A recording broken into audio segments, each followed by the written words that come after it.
Shailendra Kumar Srivastava electronic software Greater Noida से बोल रहा हूँ। आज मैं आपको MS ऑफिस क्या होती है और उसमें कौन कौन से सॉफ्टवेयर इंक्लूड होते हैं उसके बारे में मैं जानकारी दूंगा। देखिए, जैसे कि आप किसी ऑफिस में जाते हैं ज्वाइन करने के लिए, तो सबसे पहले आपको क्या देना पड़ता है, अपना एक रिज्यूम देना पड़ता है। जब रिज्यूम आप देते हैं तो वहाँ HR डिपार्टमेंट के द्वारा आपका इंटरव्यू लिया जाता है, और जब इंटरव्यू में आप सेलेक्ट हो जाते हैं, if you selected, then organisation यानी HR department will provide you the appointment letter. Yes या नो? निश्चित रूप से यस। अगर है तो याद कीजिए आप कि रिज्यूम हो या आपका अपॉइंटमेंट लेटर हो, is a part of document. Document जो हो सकता है मे बी एन एप्लीकेशन भी हो सकता है, एक corresponding letter with financial institution like the bank, with the client or the government agency like the taxation etc. आपका जो डॉक्यूमेंट हो सकता है वो एक project report of your college भी हो सकता है। डॉक्यूमेंट एक कंप्लीट बुक भी हो सकती है, ब्राउचर भी हो सकता है। एक प्रिस्क्रिप्शन ऑफ डॉक्टर का एक जो प्रिस्क्रिप्शन है वो अपने आप में एक डॉक्यूमेंट है। एंड मच मोर थिंग हो सकता है डॉक्यूमेंट के जैसा। Agree? This all can be prepared using MS word, और MS वर्ड एक हिस्सा है MS ऑफिस का। अब आइए, MS office is a minimum combination of. MS office में कम से कम कितनी चीज़ों का कॉम्बिनेशन होना चाहिए? तो MS वर्ड आपको जानना चाहिए। क्यों जानना चाहिए? क्योंकि इससे आप डायरेक्ट डॉक्यूमेंटेशन कर सकेंगे, और डॉक्यूमेंटेशन के बारे में मैंने पहले ही सारी डिटेल बता दी है। अब आपको MS एक्सेल इसमें इंक्लूड किया जाएगा। क्यों किया जाएगा? क्योंकि यह एक टेबुलर फॉर्म में वर्क करने का RDBMS DBMS जैसे डाटाबेस मैनेजमेंट सिस्टम है। इसके बारे में मैं थोड़ी देर में बताता हूँ, इसके जस्ट बाद बताता हूँ आपको। फिर आपको MS पावर पॉइंट चाहिए रिप्रेजेंटेशन के लिए, जो आप प्रेजेंट करेंगे अपने आप को, अपने सॉफ्टवेयर को, अपने कंपनी को, अपने प्रोडक्ट को, अपने वर्क को, अपने सर्विसेज को, तो आपको पावर पॉइंट के द्वारा दिखाना पड़ता है। जैसे कि ये सॉफ्टवेयर मैं आपको दिखा रहा हूँ और जिसमें मैं बता रहा हूँ, ये अभी पावर पॉइंट का प्रेजेंटेशन है। इसके बाद आपको इंटरनेट चाहिए। इंटरनेट क्यों चाहिए? क्योंकि कॉरस्पॉन्डिंग और transferring of information from one organisation to another organisation और द रिक्वायर्ड एजेंसी, आपको डाटा ट्रांसफर करना होगा, तो आपको इंटरनेट भी आना चाहिए। अब आइए, जैसा कि मैं कहा था कि एक्सेल के बारे में, कि एक्सेल भी जानना चाहिए आपको। वो एक्सेल इसलिए जानना चाहिए कि यह एक डाटाबेस के जैसा डाटा होता है, जिसमें आप आसानी से अपने काम को कर पाएंगे। ये जो कुछ भी देख रहे हैं, चाहे ईसा खुराना हो, चाहे मार्केटिंग हो, चाहे वो कोलकाता हो, ये सब के सब क्या है? डाटा है। और ये एम्प्लॉय नंबर है, एम्प्लॉय का नेम है, किस डिपार्टमेंट में काम करता है, किस सिटी में काम करता है, और क्या उसकी सैलरी है। तो डाटा के बारे में क्या कहेंगे? डाटा ये फैक्ट, सच है कि जिसका एम्प्लॉय नंबर 1 है उसी का नाम ईसा खुराना है। अब आइए, जो एक कंप्लीट रिलेटेड चीज़ होता है वो होता है आपका रिकॉर्ड। तो रिकॉर्ड के बारे में रिलेटेड डाटा, जैसे कि हल्का राजपूत है, मार्केटिंग में दिल्ली किया और 4000 है, तो यह एक रिलेटेड डाटा है।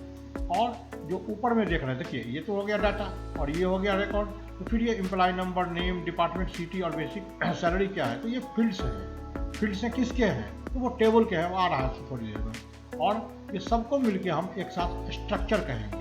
जिस तरह से इसको डाटा कहते हैं और सारे रिलेटेड को रिकॉर्ड कहते हैं, उसी तरह से रिलेटेड फील्ड्स को हम स्ट्रक्चर कहते हैं। और structure is a combination of fields. Okay, और ये पूरा का पूरा यह एक टेबल है। तो टेबल में क्या क्या हमने देखा? एक तो स्ट्रक्चर देखा और दूसरा उसका रिकॉर्ड्स देखा। तो इस तरह से यह डाटाबेस का काम करता है। अब चलिए हम आपको MS ऑफिस का पहला पार्ट जो MS वर्ड है उसके बारे में जानकारी देते हैं। ये आपका MS वर्ड लोड हो गया है। MS वर्ड लोड होते ही आपके सामने स्क्रीन कुछ ऐसा दिखाई पड़ता है। यह एक पेज है जहाँ पे आप कुछ लिख पाएंगे। जब कभी भी कुछ लिखेंगे तो होगा क्या कि कुछ पोर्शन आपके लेफ्ट में छूट जाएंगे, कुछ पोर्शन ऊपर छूट जाएंगे, राइट भी छूटेगा और ये लाइन भरी होगी। तो ये सब चीज़ें क्या होती हैं, पेज क्या होता है, इसके बारे में सबसे पहले आपको जानकारी होनी चाहिए। पेज लेआउट के बारे में आइए, पेज लेआउट के बारे में जानकारी देते हैं। पेज लेआउट में जाके ये जो ग्रुप बना हुआ है पेज सेटअप का, उस पर क्लिक करें। मैं दोबारा भी आऊँगा, बस अभी जानकारी दे रहा हूँ थोड़ी सी। यहाँ पे जाने पे सबसे पहले पेपर पे जाइए, मार्जिन पे मत जाइए, पेपर पे। पेपर दुनिया में बहुत तरह का होता है, जैसे लेटर साइज, टेबलॉइड साइज। जब लेटर साइज की बात करते हैं तो इसकी विड्थ यानी यहाँ से यहाँ तक की चौड़ाई 8.5 इंच है और इसकी ऊंचाई 11 इंच है। जब हम इसी को टेबलाइड कर देंगे तो यह 11 इंच का हो जाएगा और यह हो जाएगा 17 इंच का। इस तरह से आपको याद होगा कि आप लोग A4 A5 साइज देखते होंगे, तो वो यहाँ है, अगर ये देंगे तो ये मेजरमेंट आ जाएगा। तत्काल हम लेटर साइज पे ही रहते हैं। अब लेटर साइज में है तो अब आइए थोड़ा सा मार्जिन की ओर। लेटर साइज का ये प्रीव्यू है, जहाँ 8.5 यहाँ से यहाँ तक की चौड़ाई है और 8 इंच लंबाई है। मार्जिन में सबसे पहले पोर्ट्रेट और लैंडस्केप, यह पेज के ओरिएंटेशन का तरीका है, यानी रखने का तरीका है। जनरली हम लोग पोर्ट्रेट रखते हैं। पोर्ट्रेट का मतलब होता है जैसे कि आप लोग अपने अपने घर में अपने बाबा का या दादाजी का तस्वीर देखते हैं तो देखते हैं कि चौड़ाई कम है और ऊंचाई ज़्यादा है, लेकिन जब उसी चीज़ को कोई सीनरी के रूप में देखते हैं, सीनरी होती है, तो उसे हम लैंडस्केप कहते हैं। तो पोर्ट्रेट और लैंडस्केप में क्या अंतर है, देखिए यहाँ पे अभी विड्थ है 8.5 और हाइट है 11, जबकि ये पोर्ट्रेट अगर मैं लैंडस्केप कर दिया तो जो चौड़ाई है वो ऊंचाई बन जाएगी, जो ऊंचाई है वो चौड़ाई बन जाएगी। देखिए यहाँ विड्थ हो गया 11 इंच, चौड़ी 8.5 इंच। मैं आता हूँ इस पर और पोर्ट्रेट पे ही काम करता हूँ। ये मार्जिन दिया हुआ है। जब आपका पेज 8.5 इंच है और आपने लेफ्ट में 1 इंच छोड़ दिया, राइट में 1 इंच छोड़ दिया, तो निश्चित रूप से ये जो वर्किंग एरिया है, यहाँ से यहाँ तक काम करने की जो जगह है, वह सिर्फ और सिर्फ, मैं एग्जाम्पल दिखाता हूँ, यहाँ से यहाँ तक जहाँ पर अपना मैटर लिखा हुआ है, यह सिर्फ और सिर्फ 6.5 इंच का है। 6.5 इंच का क्यों है, मैं दिखाता हूँ आपको 6.5 इंच का क्यों है।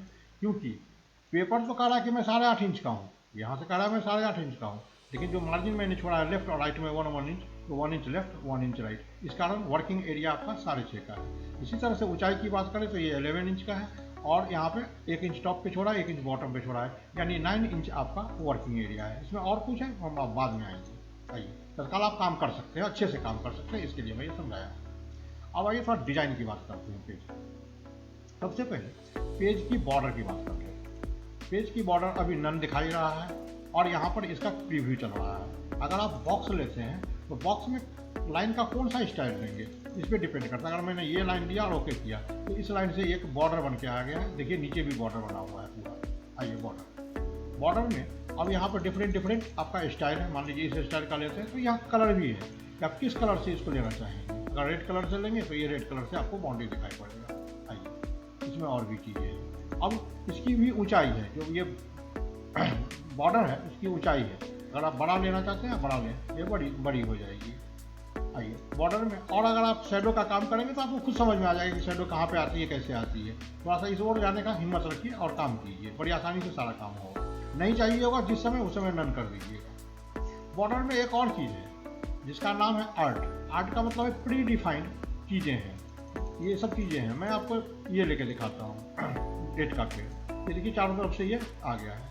कभी कभार आपको सिर्फ ऊपर नीचे चाहिए होगा तो आप यहाँ जाके लेफ्ट और राइट को बंद कर दीजिएगा, तो सिर्फ ये ऊपर और नीचे की ओर दिखाई पड़ेगा। इसी तरह से आप जिसको भी ऑन और ऑफ करना चाहेंगे वो कर दीजिएगा।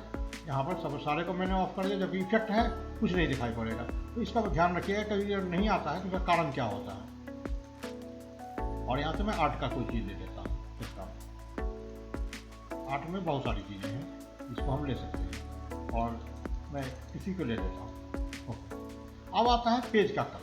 जैसा कि देख रहे हैं कि पेज का कलर व्हाइट है, तो पेज के कलर में जाके अगर मैं इस कलर को कर दिया तो ये येलो कलर का हो जाएगा। इसकी ज़रूरत हमेशा नहीं है, लेकिन कभी कभार ज़रूरत पड़ती है। फंक्शन पार्टी में कोई क्विक डॉक्यूमेंट बनाना होता है तो इस तरह से बनाते हैं। कार वगैरह पे कुछ लगाना होता है, जैसे Sunita waits, Sunil, something like that, तो इमीडिएट काम करने के लिए सभी ज़रूरत पड़ती है। आइए, इसमें मोर कलर में जाएंगे तो कलर बहुत सारे आपको मिलेंगे जो यहाँ पर दिखाई पड़ रहा है। सबसे बेहतरीन रहेगा कि आप फील इफेक्ट में चले जाएं। यहाँ पे जाएंगे तो 2 कलर में जाएं और 2 कलर में देखेंगे कि इस तरह की इफेक्ट आती है, हॉरिजॉन्टल और वर्टिकल। तो मैं थोड़ा सा डायगोनल ले लेता हूँ एक और दिखाता हूँ आपको। तो ये डायगोनल कुछ इस तरह से आएगा। फिर यहीं चले जाते हैं फील इफेक्ट में। एक है टेक्सचर का मतलब बना बनाया एक फॉर्मेट है। जैसा भी आप अप्लाई करेंगे, जैसे इस तरह का चीज़ लिया तो इस तरह की चीज़ को ये अप्लाई कर देता है। अगर आप कोई खास डॉक्यूमेंट बना रहे हैं तो पेज कलर में आपको कभी कभार ज़रूरत पड़ती है अपना एक खास तरह के पिक्चर का। तो पिक्चर आपके कंप्यूटर पे होगा, सेलेक्ट कर लीजिएगा पिक्चर को, वो आप 1 मिनट यहाँ पर आ जाएगा फ्रॉम ए फाइल, और जहाँ कहीं भी रखा होगा उसको ओपन करके, मान लीजिए मैं इस तरह की चीज़ को चाहता हूँ, इस तरह की चीज़ को ओके करेंगे तो देखेंगे कि बैकग्राउंड में ये सारा सेट हो गया है। और जो भी मैटर आप लिखना चाहेंगे वो मैटर लिखाएगा। मैटर के लिए ये कुछ नहीं बोलेगा, जो भी मैटर है आपका वो मैटर चलता रहेगा। देखिए इस तरह से ये मैटर चलता है। अब इस मैटर में किसी चीज़ को बोल्ड करना है, इटालिक करना है, वो हम आते हैं अब। और इसके साथ साथ एक होता है वाटर कलर। आइए, वाटर कलर क्या होता है? जब आपका डॉक्यूमेंट कुछ इंपॉर्टेंट होता है तो आप देखते होंगे कि आपके डॉक्यूमेंट में जो कुछ लिखा हुआ है उसके बैक में एक हल्का सा कोई चीज़ चलता होता है, जैसे डोंट कॉपी, कॉन्फिडेंशियल।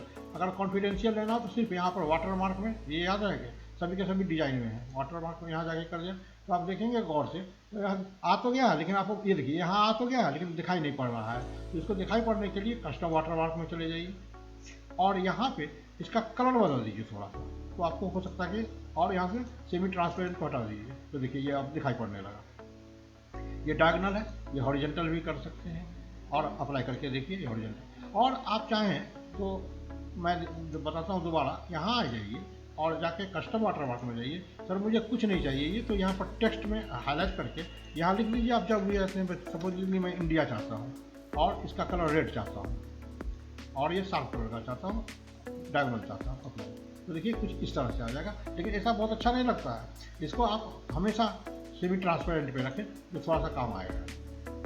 आप चाहें तो बैकग्राउंड में कोई वाटर मार्क में कोई पिक्चर वाटर मार्क भी सेट कर सकते हैं, उसी तरह का है। सेलेक्ट पिक्चर कर लें, फ्रॉम फाइल ले ले जो फाइल लेना है और मैं इसको ले लेता हूँ और अप्लाई करता हूँ, तो देखिए इसके पीछे आ गया, लेकिन वो वॉश आउट है, वॉश आउट को हटाइए और अप्लाई कीजिए तो देखिए ये आपके पास आ गया है।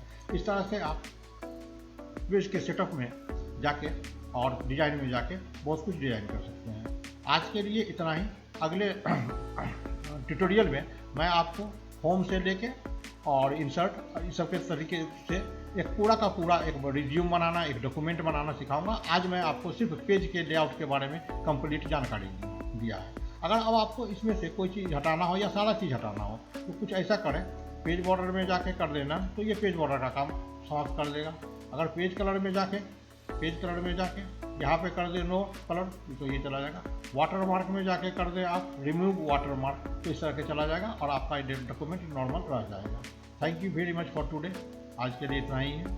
अगली ट्यूटोरियल में हम आपको बहुत कुछ और जानकारी इसके आगे की देंगे। धन्यवाद सर वॉच करने के लिए।